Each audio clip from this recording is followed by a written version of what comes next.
महाराष्ट्र के औरंगाबाद जिले में शुक्रवार को एक मालगाड़ी की चपेट में आने के बाद 14 प्रवासी मजदूरों की मौत हो गई है दोस्तों। और ये पंक्तियां उन्हीं मजदूरों को समर्पित हैं। साहब साहब, अमीरों की तरह गरीब बीमारी से नहीं अपनी मजबूरियों से मरता है, शायद पता नहीं होगा आपको। साहब, अमीरों की तरह गरीब पेट भर नहीं बल्कि अपनी बदनसीबी को गले के नीचे हलक तक लेकर सोता है, यह भी पता नहीं होगा आपको।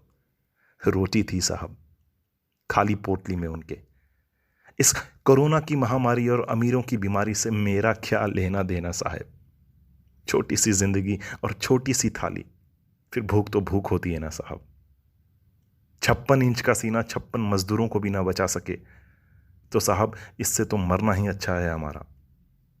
लेकिन ए अमीरों, बात गांठ बांध लो।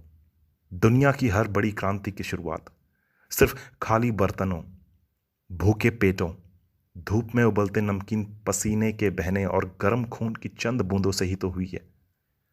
जिस देश में गरीबों को सम्मान नहीं, धिक्कार है उस देश का नागरिक कहलाने में। जी नहीं, मैं कोई देशद्रोही नहीं हूं साहब, बस अमीरों की बस्ती में खोया वो सिक्का हूं जो चलता ही नहीं है। इतनी चकाचौंध में दम घुटता है हमारा साहिब। तुम 5 बार 5 आहार पेट ठूस ठूस के खाओ और इतना खाओ और डायबिटिक हो जाओ, और हम सिर्फ हवा और पानी पी के जिंदगी जीने की सजा काटे। कमाल है, कमाल है साहब। मरना तो हर हाल में है, चाहे अन्याय के खिलाफ लड़के या बिना कुछ कहे, गरीबी की लड़ाई हार के। लेकिन क्या करूं, गरीब हूं ना।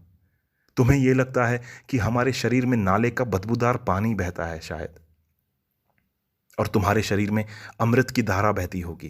क्यों, सही है ना। गरीब से नफरत क्यों साहब। आपका संडास और मैला हम उठाते हैं, आपका फैलाया कचरा हम उठाते हैं। अरे इतना ही नहीं, आपके यहां जब कोई मौत भी हो जाए ना तो उस मुर्दे को फूंकने हम ही आते हैं। मल मूत्र ही तो दिया है आपने। लेकिन सुन लो, गरीबी हटाना अब मजबूरी नहीं, जरूरत है हिंदुस्तान की।